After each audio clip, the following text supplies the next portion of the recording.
Bismillahirrahmanirrahim. Assalamualaikum warahmatullahi wabarakatuh.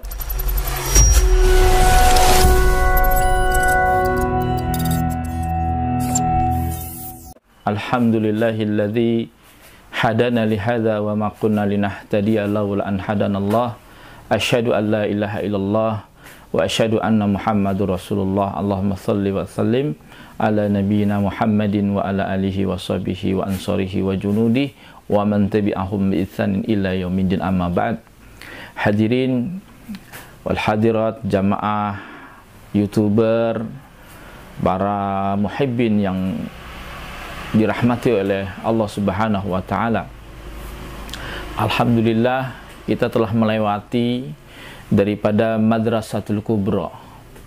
Kenapa disebut sebagai Madrasatul Kubra?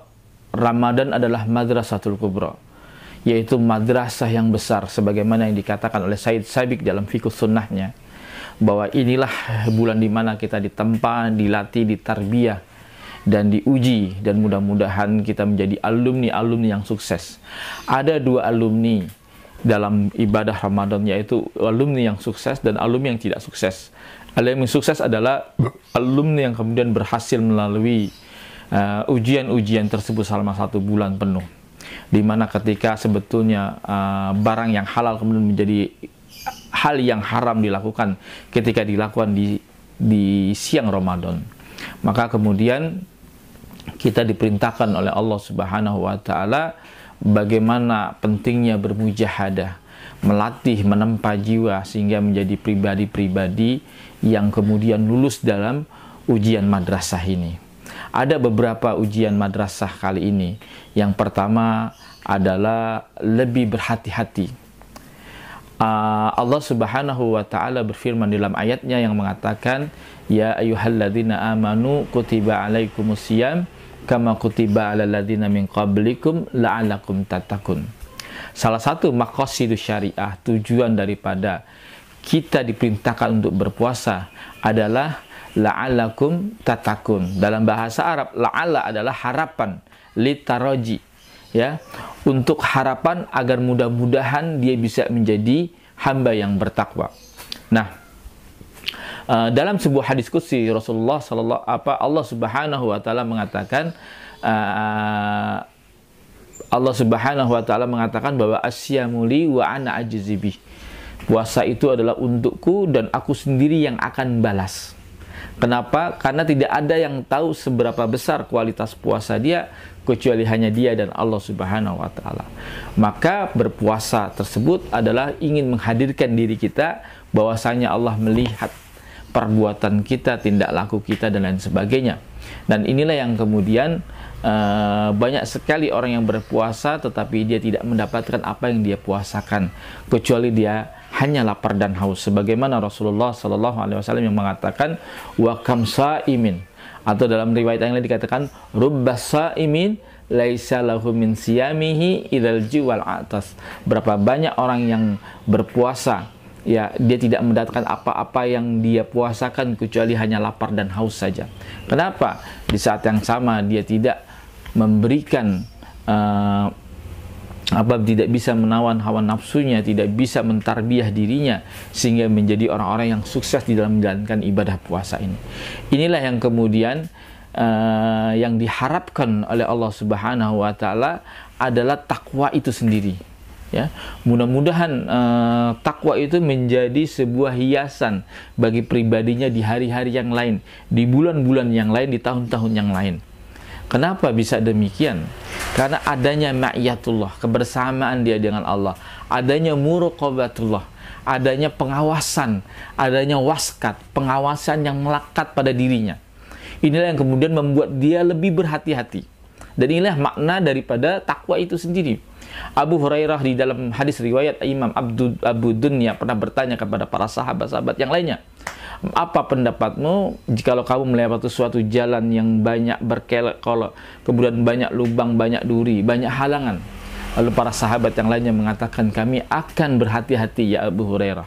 Ha huwa at-taqwa, kata Abu Hurairah. Itulah yang disebut dengan takwa. Hendaknya kita lebih berhati-hati lagi dalam berbicara, dalam bersikap, dalam berbuat, dan lain sebagainya. sehingga tidak lagi kita berbuat sesuatu yang kemudian bisa membinasakan diri kita. Banyak sekali ikhwan-ikhwan dengan alasan ingin menegakkan syariat, ingin menegakkan Islam, ya, ingin menegakkan dakwah Islam, tapi kemudian karena dia tidak berhati-hati dalam berucap, ya, kemudian kata-katanya memprovokasi orang untuk menjadi membenci kepada suatu kelompok tertentu, akhirnya dia malah terkena masalah, terkena undang-undang ITE dan lain sebagainya. Mudah-mudahan insya Allah ibadah bulan Ramadan kali ini membuat kita lebih berhati-hati, dan itulah merupakan bagian daripada takwa, merupakan hasil daripada tarbiyah yang mana kita bisa bertakwa kepada Allah Subhanahu wa taala. Artinya kita lebih berhati-hati di dalam mengucapkan, berbicara dan lain sebagainya. Jangan sampai kemudian kata-kata kita, lisan kita itu membuat tersinggung orang lain. Tidak sama sekali. Itu yang pertama. Yang kedua, buah daripada Ramadan itu adalah mempunyai sikap sabar. Ketahuilah ya ikhwah, sabar adalah buah daripada rasa takwa itu sendiri. Kenapa bisa demikian? Karena sebagaimana dikatakan oleh hadis Rasulullah Sallallahu Alaihi Wasallam bahwa sabar itu ada 3.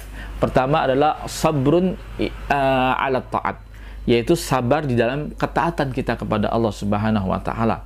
Yang kedua adalah sabrun indal musibah, yaitu sabar ketika kita mendapatkan musibah dari Allah Subhanahu Wa Taala.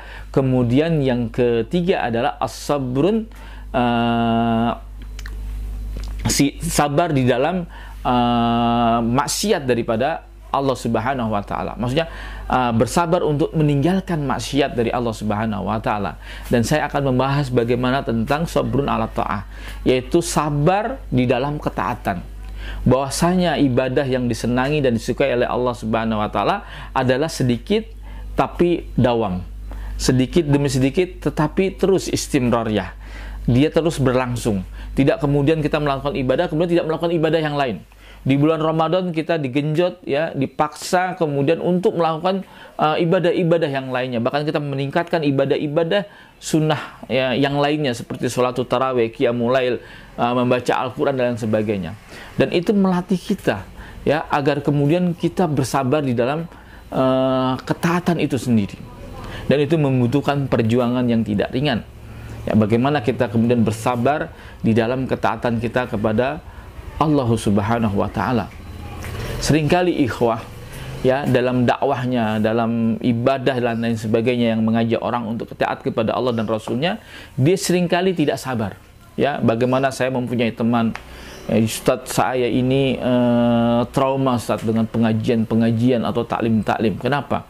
Karena dulu istri saya, kami berangkat dari start dari awal, ya, kami tidak mempunyai pemahaman apa-apa, kemudian Allah Subhanahu wa taala menunjuki kami untuk mencintai daripada gerakan Islam, atau lebih mencintai daripada dakwah ini yang kembali kepada sunnah. Lalu kemudian istri saya sangat antusias sekali, bahkan dia hafal semua kajian selama 1 minggu.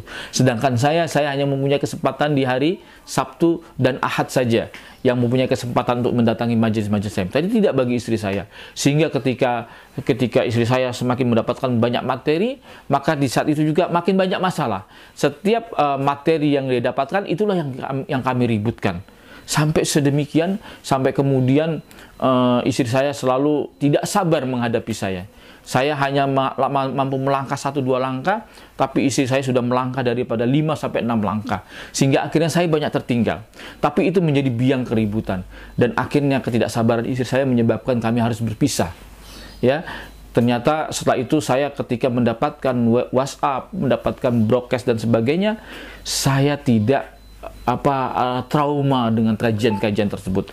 Akhirnya saya delete, sampai kemudian saya mendengarkan di beberapa YouTube, yang kemudian saya mendengarkan kajian. Akhirnya saya pun sampai hari ini semangat lagi untuk ngaji. Tetapi kami bahtera kami sudah runtuh, kami sudah bercerai, kapal sudah bocor dan tenggelam rumah tangga kami.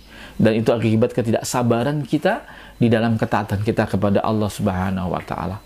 Jangan sampai kita kemudian dengan rasa semangat kita, tapi kemudian kita tidak sabar dalam menghadapi dakwah tersebut, akhirnya membuat kita jadi terbelenggu, membuat kita menjadi mempunyai masalah yang lebih banyak. Tidak. Islam, amalan yang paling disukai adalah bagaimana kemudian mengamalkan suatu amalan, kemudian itu dawam dan terus menerus walaupun sedikit. Inilah yang disukai, dan mudah-mudahan insya Allah tarbiyah dalam bulan Ramadan ini membuat kita lebih awas, lebih hati-hati, kemudian membuat kita jauh lebih sabar lagi di dalam menghadapi belantara dakwah yang penuh barokah ini. Demikian dari saya, kurang lebihnya mohon maaf. Billahi taufik wal hidayah. Wassalamualaikum warahmatullahi wabarakatuh.